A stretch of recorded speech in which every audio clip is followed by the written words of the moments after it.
Ilang gasolinahan sa Dagupan City out of stock na raw ang diesel.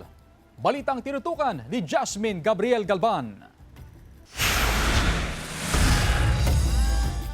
Epektibo ngayong araw ang taas presyo sa produktong petrolyo. 10 pesos and 68 centavos ang taas presyo sa kada litro ng diesel. 3 pesos and 65 centavos naman sa kada litro ng gasolina, habang 11 pesos and 77 centavos sa kada litro ng kerosene. Dahil imbis na iuwi mo na sa pamilya mo, mapupunta pa sa diesel. Siyempre kami magsasuffer nun. Hirap ma'am, masakit ma'am. Siyempre, ganito yung pasada. Tapos nagtas pa, wala na.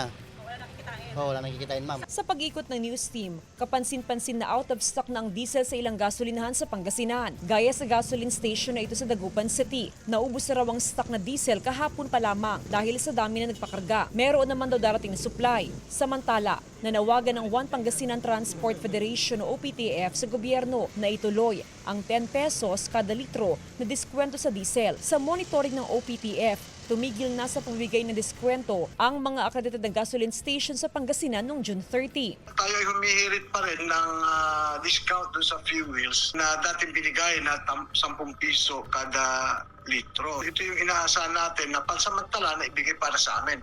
Kasi sa ngayon, wala na yung 10 piso discount sa mga piling gasoline stations. Kaya doon kami umaasa. Ipinatupad ng national government ang 10 pisong diskwento sa kada litro ng diesel para sa mga jeep. Ang subsidiyan na ito ay bahagi ng programa ng gobyerno para tulungan ang mga driver. Meron itong cap na 150 litro kada linggo, katumbas ng maximum na 1,500 pesos na lingguhang subsidiya. Kasama si Henry Duminsil, Jasmine Gabriel Galban, One North Central Luzon.